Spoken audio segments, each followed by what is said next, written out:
Welcome, friends, to another edition of Economic Update, a weekly program devoted to the economic dimensions of our lives, our jobs, our incomes, our debts, those of our children, and those looming down the road. I'm your host, Richard Wolff. I've been a professor of economics all my adult life, and currently I teach at the New School University in New York City. Before jumping into the large number of economic updates we have for you here at the end of the month of May, I wanted to make a couple of announcements of particular importance. The first one is we are gearing up the schedule for me to travel around the country over the next 6 to 12 months, giving talks in a variety of communities to a variety of audiences, civic groups, trade unions, university and college institutions and clubs, and really a broad variety. It's wonderful work that we do because it's a chance for me to meet you, those who are in our audience, those who are working with us, those who would like to find out more, and it is a building of the very partnership that we try so hard to cultivate. So if you are interested, if you are somebody involved in programming, get in touch with us. Use our two websites, rdwolf.com or democracyatwork.info. That's all one word, democracyatwork.info. And let us know, and we will follow up with you or anyone you designate to work out the details and logistics of me coming to wherever it is you are to work together in a more direct way. And so if that's of interest, let me underscore that. And the same applies if you're interested in developing a Democracy at Work group in your area. Please get in touch with us. We are working very hard to build those groups and to spread them and to provide whatever support we can to those of you that would like to begin to be an active group in the place where you live or the place where you work. Let's turn then to the updates that we have in front of us today. The first one is so interesting that I want to make sure everybody knows about it and to talk a little bit about what it means. Very recently, there have been announcements about something that's been going on actually for a few months. Major automobile companies are taking huge positions, that is, buying large chunks of stock in ride-sharing or ride-leasing companies. So, for example, the Toyota Motor Companies has invested $1 billion in Uber. And in case you think this is unusual, no, it isn't. General Motors invested $500 million in a rival of Uber named Lyft, L-Y-F-T. Furthermore, Volkswagen has now confirmed a $300 million deal with New York-based ride-sharing startup Gett, G-E-T-T. And then Apple added a $1 billion investment in the recently renamed Chinese rideshare service Didi earlier this month. So what's going on? Here's the interesting thing for us to think about. The car companies are running scared. The problem is that the automobile is one of the largest expenditures people in Western Europe, North America, and Japan make. Indeed, it's a large expense for most people who aren't in fact wealthy. And as the economies of Western Europe, North America, and Japan increasingly shrink, are pinched, slow down in their development if they don't just suffer outright recession, the affordability of an automobile is becoming more and more difficult. The car companies see the writing on the wall. There's already more capacity, more ability to produce cars than there's a demand for it, and that demand is shrinking, at least in the parts of the world where capitalism grew up over the last 250 years. And the prediction is that this is never coming back. And what that means is people can't afford a car. That's really as simple as it is. So they still need transportation, partly because here in the United States, for example, we have a very poor public transportation system with the exception of a few places. And so the question is, how do you provide transport for the mass, say, of the American people in the event that they cannot afford to buy cars anymore? Answer: ride sharing. So the car companies are carving out niches. Toyota is going to be such a big owner of Uber that guess what? You'll be hailing an Uber car and it'll be a Toyota. GM wants the same deal. Now, does that mean these car companies are not going to do the efficient thing and buy the cheapest car? You're right, they aren't. They're cutting deals because other than speaking about the wonders of competition when the head executive goes on a speaking tour, when it comes to real business, it's not about competition, it's about getting rid of competition and cutting a deal so that the people you cut the deal with won't go to somebody cheaper than you because you'll be able to control them. That's what's happening. And we are going to be more and more in a world where we will deal with the automobile the way we already deal with the airplane. That's right, only rich people have their own airplanes. The rest of us share the airplanes with other people. We are moving in a direction where more and more of us are going to be sharing the automobile with other people, not owning one ourselves. Toyota, Uber, Volkswagen, GM, Lyft, and Get are seeing to that as profit strategies of their own. Next update. Another set of interesting statements from Pope Francis. And because these statements are remarkable in and of themselves, and because they come from the leader of one of the world's major religions, they're doubly remarkable and they deserve our attention. Here is a report from Reuters, the international news agency, dated May 19, 2016, and coming from Vatican City in Italy, in Rome. And here's the report from Reuters. Pope Francis, and I'm now reading, Pope Francis condemned, quote, bloodsuckers, end quote, who grow rich by exploiting others. He referred to them as making, quote, slaves, quote, out of workers and setting unfair contracts, and that was a mortal sin.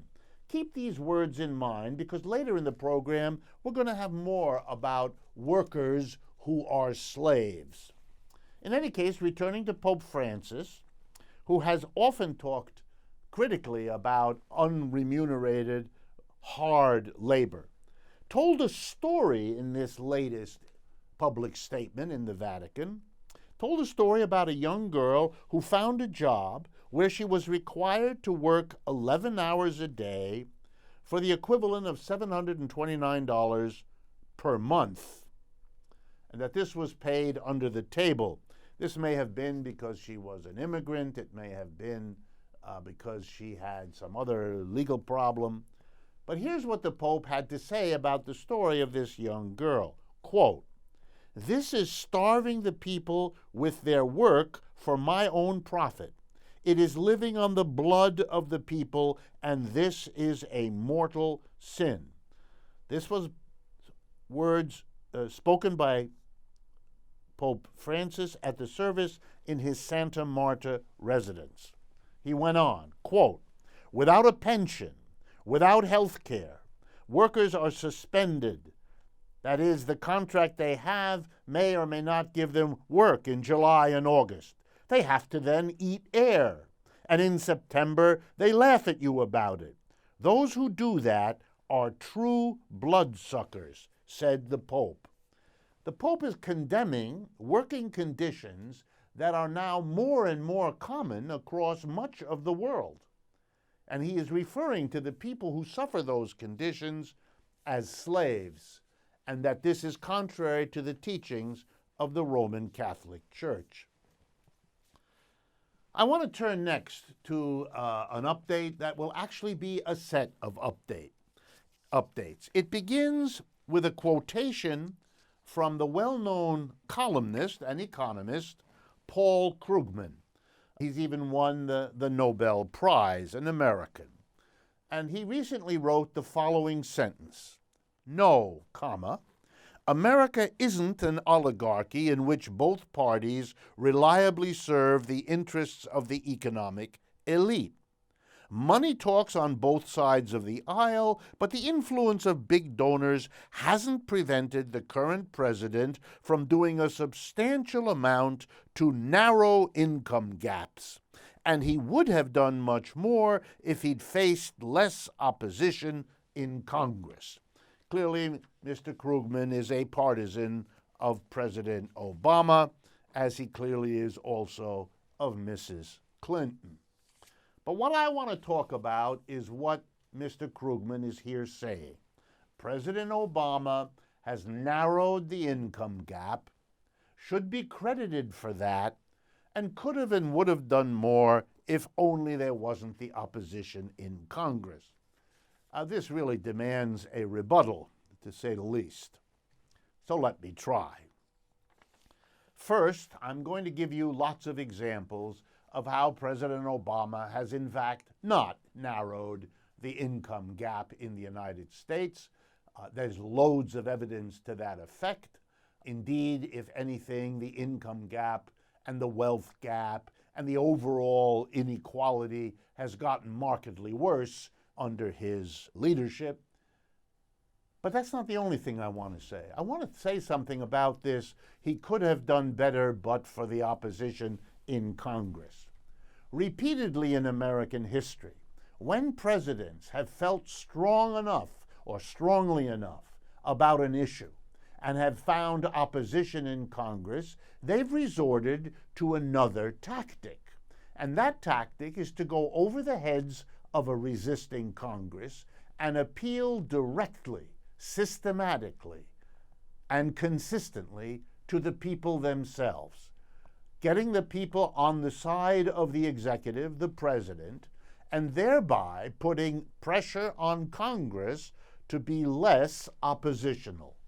Imagine then with me what might have happened here in the United States had President Obama systematically crisscrossed the United States with every conceivable social group that would have joined him in campaigning against inequality, in calling forth the anger and the determination of the American people to turn the growing inequality around, to get us back to places not that long ago in American history when things were much less unequal.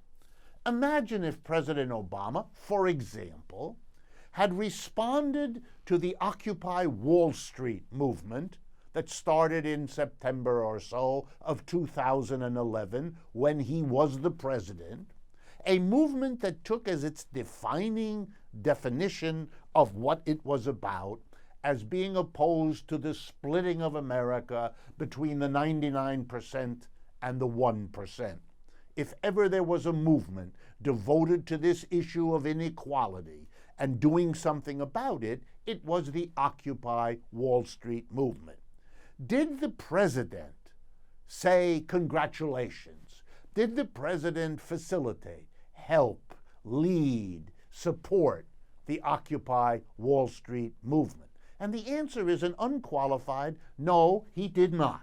Indeed, within a very few months, he led, and I mean that precisely, the movement across the United States in dozens of cities, literally in the same week, to use bulldozers to remove the symbolic center of that movement, which was a completely peaceful, nonviolent occupation with little pup tents in public parks of people who wanted to make a statement about the 1% and the 99%. Far from helping them, far from leading them, far from being inspired to replicate what they were trying to do as president, Mr. Obama organized and presided over the violent, I'm talking particularly here in New York City, the violent destruction of the peaceful tent communities the folks of Occupy Wall Street had set up. No, the president could have, should have, might have done much, much more. The opposition to Congress needn't have been the end of the story and does not justify his not having done all of the other things he could have and should have. But that's not really the main point. I want to tell you some stories about recent economic events that I believe systematically refute what Paul Krugman asserts, that the president has substantially narrowed income gaps. So let's start. First, let me bring to your attention a report came across my desk. Thank you to the listener who sent it. This one has to do with Miami, Florida, and Dade County. The story was first reported on WLRN, which is a radio station in Miami and South Florida. And I'm going to just read you the headlines and the first paragraph or two because they say it all. Quote, here we go. And this is a report by Wilson Sayer, dated May 22nd, 2016. Quote, poverty is up in Miami-Dade County, and wages are about the same as they were back in 2010 when adjusted for inflation. Okay, let me comment. That means there's been no increase in the real wage of the folks there for 5 to 6 years. That's what was just said. Let me continue to quote.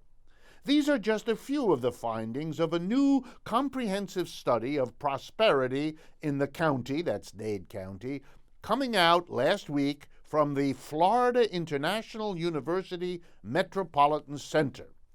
That report, that comprehensive study, quote, paints a picture of the region that in many ways looks worse than during the height of the last recession, and that's 2009. Okay, where's the narrowing income gap, Mr. Krugman? Not in Miami-Dade County. Indeed, between 2005 and 2014, according to the Florida International University Metropolitan Center, poverty in that area grew by 15%. And you know what? Poverty in the United States between 2005 and 2014 actually grew even worse, by 17%. Professor Krugman, maybe it's worth rethinking your statements. Here's the next update. This one comes from the state of Texas. It turns out that over the last several weeks, there have been serious strikes by workers inside Texas prisons. That's right, inmates. They are required to work. Wow. They are required to work for very low wages, and in some cases, no wages at all. And they're protesting that situation, Professor Krugman.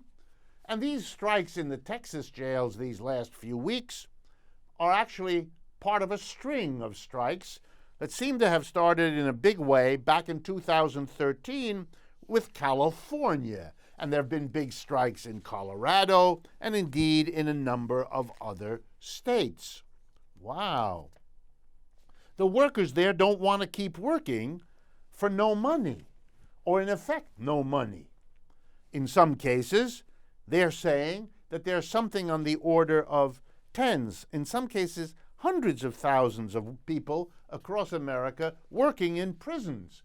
And the prisoners like to point out that not only do they have to work under awful conditions, making all kinds of commodities and being paid next to nothing.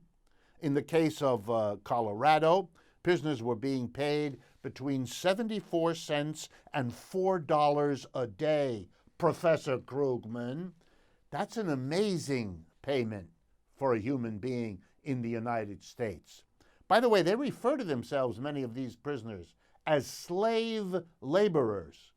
And as I mentioned some time ago, the 13th Amendment of the United States Constitution specifically exempts prisons from the prohibition against slavery, and so we seem to have used that loophole to create slavery. In Colorado, things were so bad that people began to protest, and the Whole Foods Corporation, some of you know them, the Whole Foods Corporation has committed to stop selling prison-farmed food that they used to sell, particularly the fish, tilapia, and trout, and goat cheese. That's right, the goat cheese you buy from Whole Foods was, until recently, if they've kept to their agreement, prison-related. Slave labor in prisons. And as the slave laborers in the prisons like to point out, the jobs they're producing there, the jobs they're working, the goods they produce, which, by the way, include shoes, mattresses, garments, brooms, license plates, printed materials, janitorial supplies, soaps, detergents, furniture, textile and steel products. Wow! These are jobs that are therefore not being provided to the people outside of jail, suffering, as we know, for the last 5 or 6 years, high unemployment. This is not a society that's narrowing gaps, Professor Krugman, is it, do you think? Next update for the professor to consider.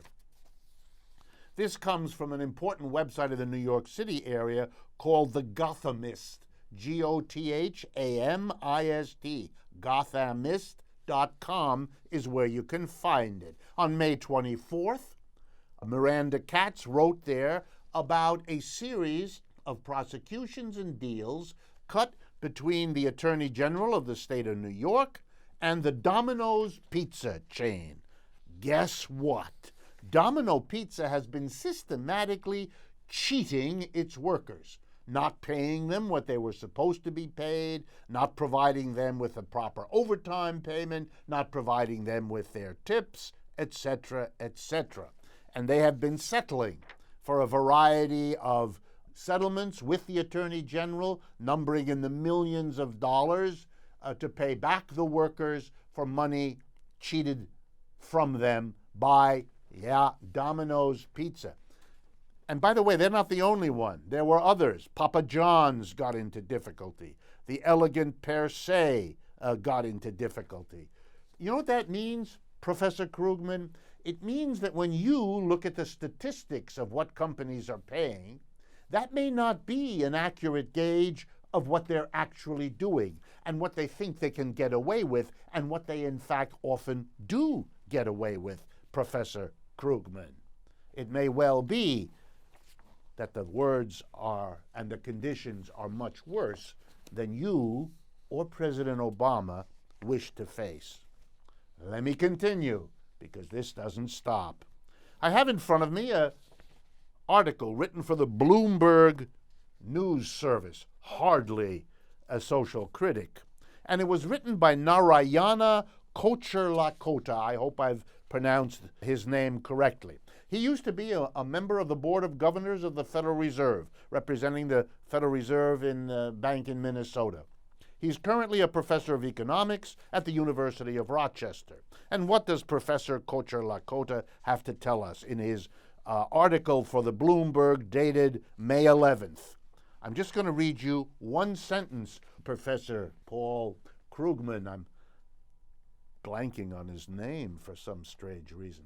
Here's Professor Kocherlakota's summary statement in that article for Bloomberg. Quote, specifically, the typical family in the bottom half of the wealth distribution in the United States was worse off in 2013 than it had been in any of the years covered by the Survey of Consumer Finances going back to 1989. Oh, goodness!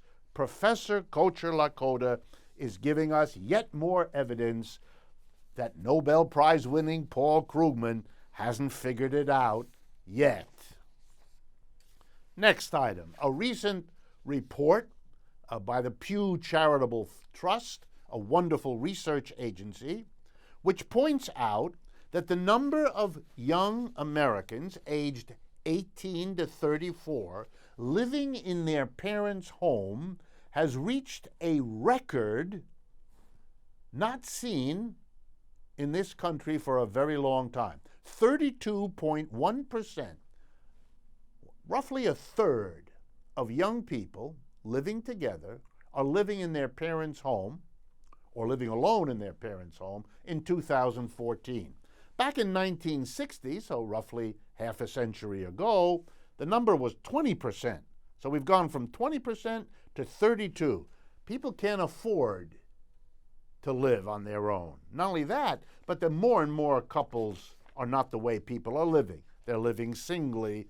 America is changing, and the economics of it are very painful and difficult, Professor Krugman. And finally, a report from the Washington Post dated May 17th. I'm just going to read it. The proportion of schools segregated by race and class, where more than 75% of children receive free or reduced price lunch and more than 75% are black or Hispanic, climbed from 9% to 16% between 2001 and 2014. As the story makes clear, we are segregating and isolating black and Hispanic students more than ever. And here's the last part of the story, Professor Krugman. Quote, high poverty, majority black and Hispanic schools were less likely to offer a full range of math and science courses than other schools, for example, and more likely to use expulsion and suspension as disciplinary tools. The gaps between rich and poor across the board are catastrophic and worsening, Professor Krugman and President Obama. We've reached the end of the first half of this program. Please stay with us. We will be back in a very short time with the second half and dealing with some major topics at that time. Welcome back, friends, to the second half of Economic Update. I want in this second half to deal basically with two major topics and give them the attention that often isn't possible when you're constrained by time.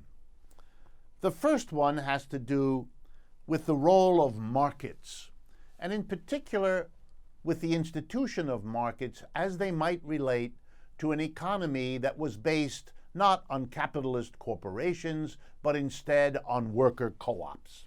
And what I'm concerned with here is the number of times it has been raised to me, and even sometimes by critics of the movement for worker co-ops, that as long as they are working within a market, that somehow they won't survive, or that somehow the market will simply undo them and force them back into being more or less capitalist corporations.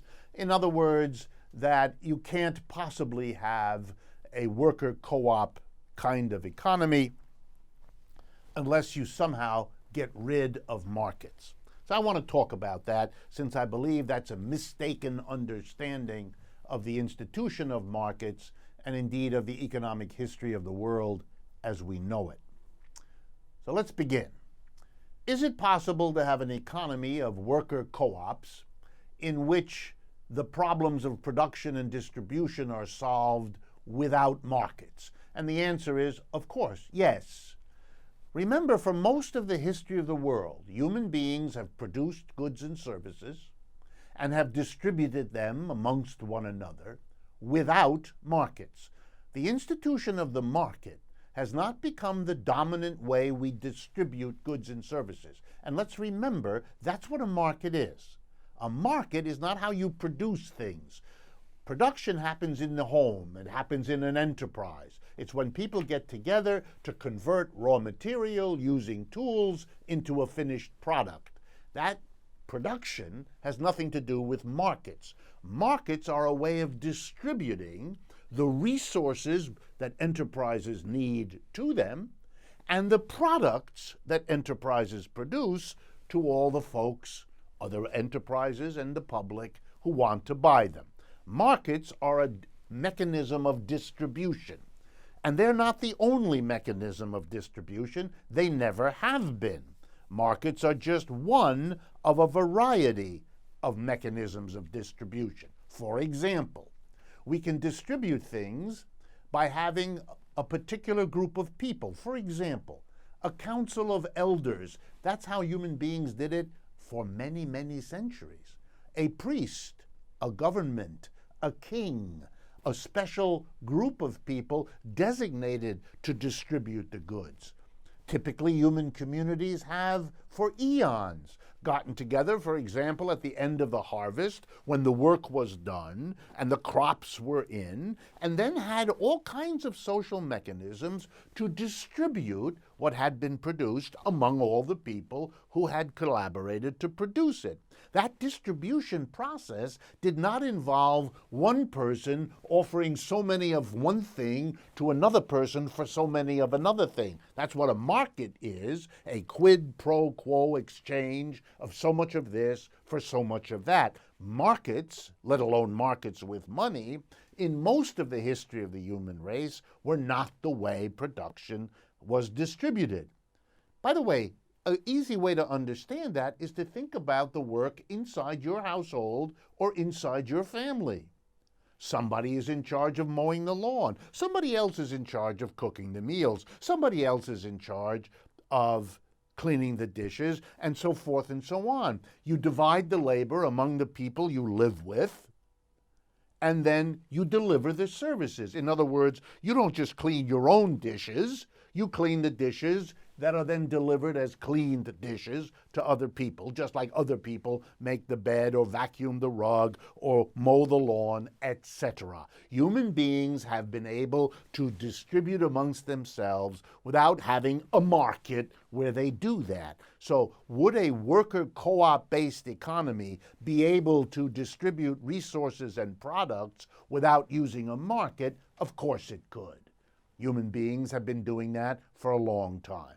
But let's suppose, for whatever reason, that a group of worker co-ops, an economy based on them, did want to use a market system. Is that a problem? And the answer is not necessarily, not at all. Let's see why. Markets are a system of distribution that has to be coordinated with the system of production. It's not a one-way relationship. The market isn't something unique that tells a production system how to be, whether it can exist or not. There's no such thing as the market, which would tell a production system based on worker co-ops how to be or whether it could survive. Indeed, just as markets influence production systems, by all means, the other way works too. The production system shapes the markets. Indeed, there is no such thing as an abstract market. That's an invention of modern neoclassical economics, which has raised the market up to some sort of godlike, absolute, unchanging thing, which it never ever was. Let me give you an example. In a slave economic system, do they have markets? And the answer is sometimes they have in history, and sometimes they've distributed the products of slave labor in another way. Typically, on a slave plantation, here in the United States, for example, in the early decades of our history, slaves produced all kinds of things on plantations. They might have grown cotton. They might have raised tobacco and other crops. They may have made housewares and furniture. They may have done a lot of things. And when they were done, how were these goods and services distributed? Between the slaves and the masters?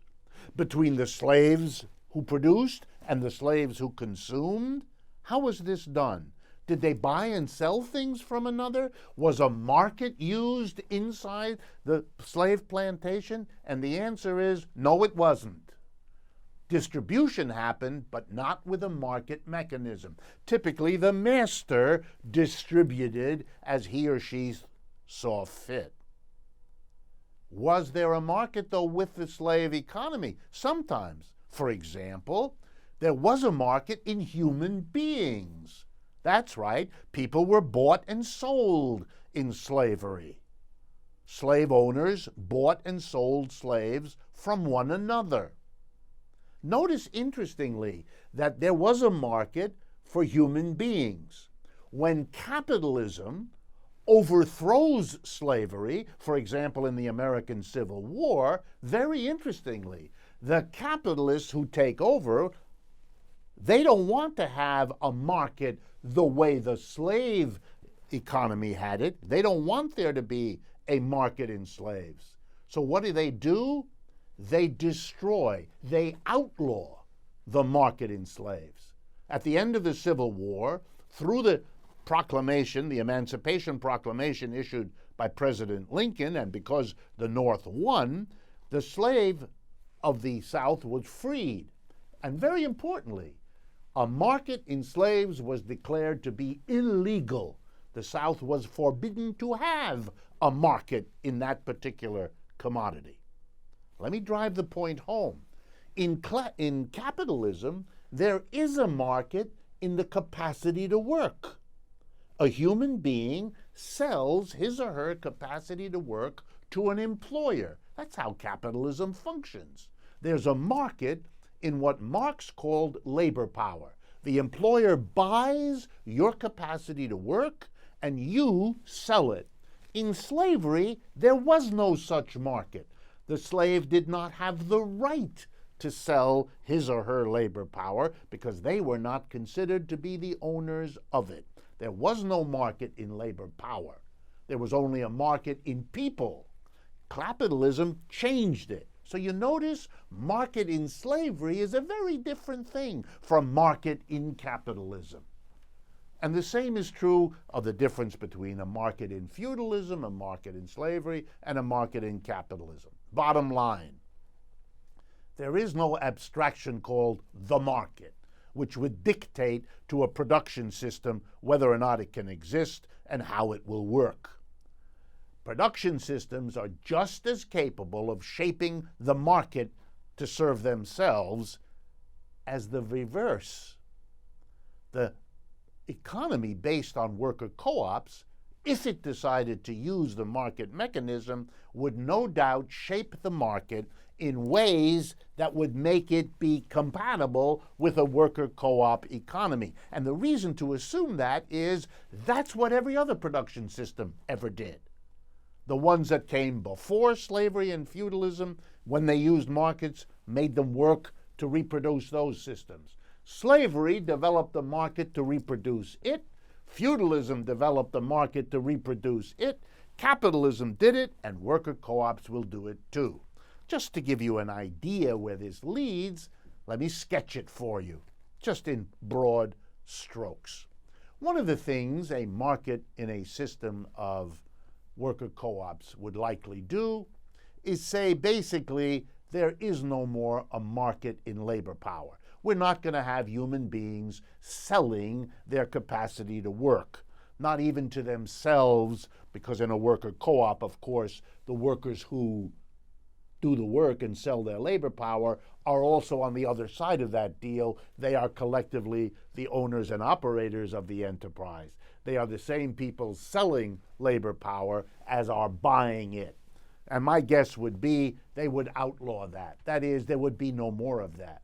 What would there be instead? Well, there would be something in the economy as a whole that's actually not so different from how your family probably works. In your family, this is probably true.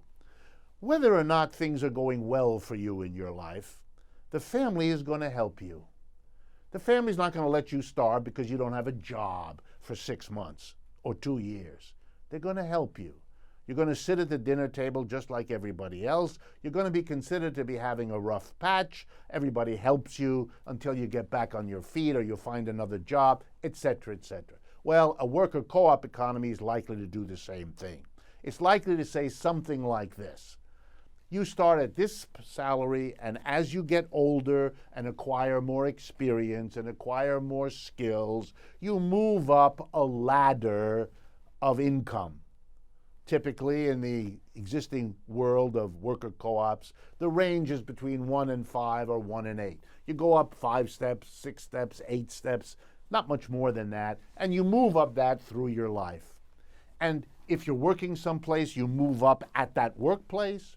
If for whatever reason you leave that workplace, the system carries you and helps you find another place. Meanwhile, you keep moving up the ladder because that's what a community of worker co-ops would likely believe in. So there might be a market for goods and services produced by worker co-ops, but there likely wouldn't be a market in labor power, just like in slavery there was no market in labor power, although obviously for very different reasons. A worker co-op economy would never allow a buying and selling of human beings, which was the norm in slavery. Let me give you another example. Likely in a worker co-op economy, every worker co-op would have a tax to be paid. What tax? It's a special tax to develop a fund whose job it is to pay people when they are between jobs, to make sure they have the training needed by setting up the training so that skills no longer needed can be replaced by skills that are in demand, and that no matter what your age is, the system takes it upon itself to enable you to be a productive member of the community. That's a commitment that a worker co-op system would have, and they would shape their market, their tax system, and so on to get those results. Bottom line, again, there is nothing fixed about markets, nothing unchangeable. They have changed in dramatic ways, and nothing more often is the case than a production system that people want to move to then shapes the market to make it consistent with that production system. But it is simply wrong to believe that a market is some absolute which the worker co-op system can't use, must succumb to. These ideas really are ahistorical and are not something that should worry people who are interested in pursuing the notion of a worker co-op based economy. The other major topic for today is again the ongoing tragedy. It almost leaves me speechless. It's so depressing to me personally, of Greece. We just had this week an announcement, and it's an absurd announcement about an absurd situation. The European Commission, the European Union, the IMF have agreed to literally kick the can down the road again, this time merely to October. And what's the problem? Well, in order to explain the problem, we have to review yet again what was done in and to Greece. Okay. Let's go. Twice before, the Europeans have bailed out Greece, they said. That is, twice in the last 5 years, huge amounts of money, hundreds of billions of dollars, were given to Greece because it was in severe economic straits. That was the story that was told. What had happened? Greece had borrowed money, or to be more accurate, leading Greek politicians had done what politicians everywhere do: tried to solve the problem of a difficult capitalist system in deep trouble by using borrowing to get out of it. It's a little bit like irresponsible people can sometimes choose to borrow money rather than to solve their economic problems. Irresponsible politicians do exactly the same thing. Here's their dilemma, which is, by the way, typical across capitalism and stands itself as a critique of the capitalist system. Politicians are put under pressure by business and the rich to do all kinds of things for them, and by the mass of working people to do all kinds of things for them. At the same time, corporations and the rich do everything they can to avoid paying taxes. We report on that all the time. And the mass of people don't want to pay taxes either. This puts a politician in a ridiculous situation. He or she is supposed to deliver services to corporations and the rich on the one hand and the mass of people on the other, while the same two groups refuse to provide the taxes with which the politicians are going to then produce the jobs and the services that everybody wants. What is a politician to do? If he or she doesn't raise the taxes, they can't provide the services. And if they don't provide the services, everybody's angry at them and they get voted out of office. But if they raise the taxes, everybody's angry at them and they get voted out of office. What do? Here comes a big surprise. They borrow money. They've been doing that for the last 2.5 centuries of capitalism, so there's nothing new and nothing shocking and nothing awesome about any of this. It is boringly repetitive, which is why governments get themselves in over their heads so often. Well, anyway, Greece did like everybody else did. In the go-go times of the 70s, 80s, 90s, and into the early years of this century, borrowing money to keep themselves in power, to be popular, to be able to go to their people, as so many do, saying, gee, look at us, aren't we wonderful? We're doing all these wonderful programs, and we're not only not raising your taxes, we're cutting your taxes. Isn't that great? Right behind this smokescreen is the reality. They're borrowing money like there's no tomorrow. And who's lending it to them? Big banks, because they see here an enormous pot of money. They know they have these politicians in a place the politicians can't get out of. The politicians have to borrow. There's no other way to play this game. So the lenders make a fortune. They attach fees, they attach conditions, they slap them with high interest rates. They make these loans a big profit industry.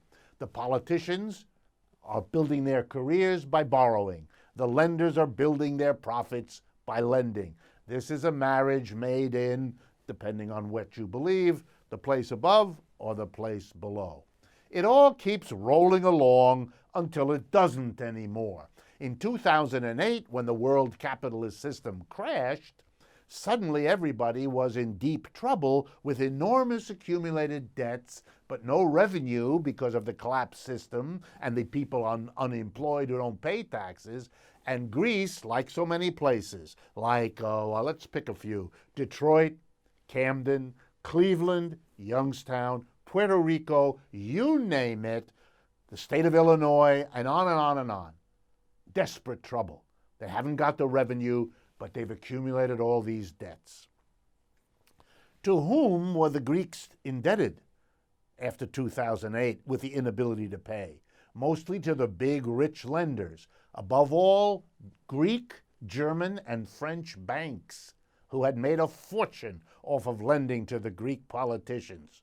Left-wingers, by the way, right-wing politicians, they were all caught in the structure of this absurd system.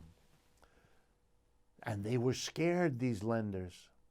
They had already needed to go to their governments to be bailed out in the immediate aftermath of 2008.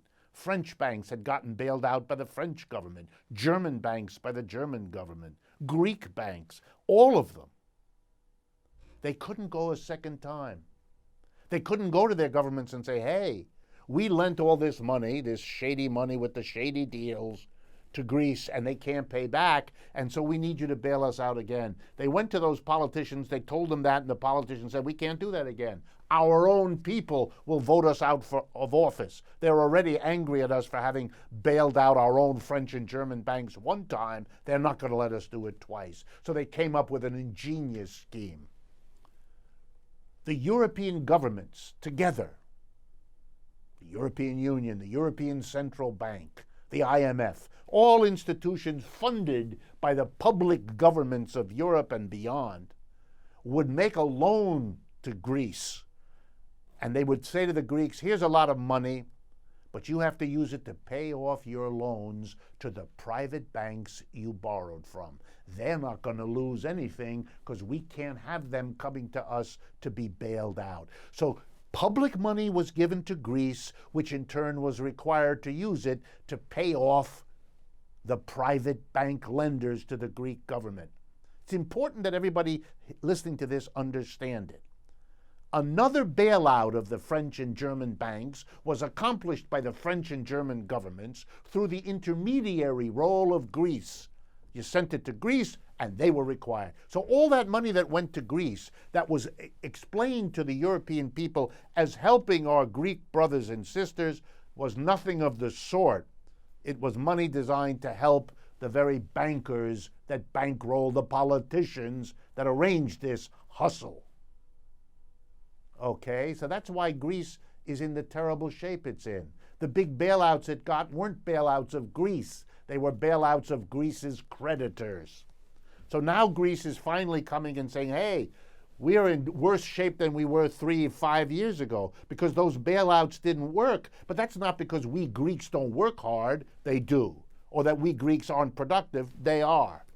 But the money was simply shoveled back into the banks who had lent it, banks who had made those weird loans.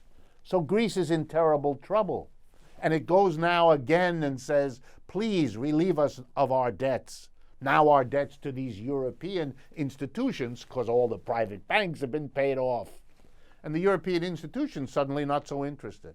The Germans refuse. They don't want to. Because now it's actually money that is going to go to Greece, and their own people are angry. The workers in France and Germany are furious. They thought they were helping the Greeks. They probably still think so. But they weren't. They were helping their own banks. But they're angry that they're suffering through the economic contraction since 2008. And they can't be told by their leaders, we're going to now help the Greeks. They think they have already been doing that. And they think they themselves are needy. And when you add to that the influx of millions of refugees from the Middle East, then the workers in France and Germany are enraged at the thought their lives are being shrunken to help these Greeks, whom they imagine have been helped, because they don't know this story, or these immigrants who are being put ahead of them. No wonder they're turning increasingly to right-wing, anti-immigrant political movements springing up and giving some vent to their frustration. Meanwhile, the Greeks savaged some more, being told now they're not going to get debt relief. The new debts they have to the Europeans aren't going to be relaxed by the Europeans. The International Monetary Fund this last week came out with a stunning report. It says if something isn't done about the Greek debts, this is a savage country which will not get back to normal perhaps as late as the year 2040. That's another generation. 1 million people have left Greece already. The conditions are so dire. You know why this is done? Because the politicians in Germany and France and elsewhere cannot face their own people. They cannot admit what they did to bail out the banks twice by using Greece as an intermediary. They can't dare say that they have sacrificed their own working class to keep their banks and big businesses in office, that they did nothing for the Greeks, that this has all been a charade, above all at Greece's expense. They are driving Europe into a dead end. And this has happened before in Europe with consequences that are now being prefigured by the rise again of a radical right alongside often a radical left, both of whom know that something terribly rotten and inappropriate is going on in their part of the world, and they're being shortchanged, and they don't want it, and they will not tolerate this situation. Greece, in a way, is that famous canary in the mine, telling people there are very bad, dangerous social explosions building, run by a European establishment, utterly self-controlled in serving itself first and letting everybody go where they will. Very serious stuff, folks. This is Richard Wolff. This is Economic Update. I'm going to make the same appeal I always do. Please make use of our websites, rdwolf with 2fs.com and democracyatwork.info. They're full of materials. They allow you to partner with us, to follow us on Facebook, Twitter, Instagram, and so on. We're particularly making appeals now for those of you who'd like to become active and or bring me into your area to do a speaking engagement. And as usual, I want to thank truthout.org, that remarkable independent source of news and analysis, a longtime partner that we value especially. Thank you very much, and I look forward to speaking with you again next week.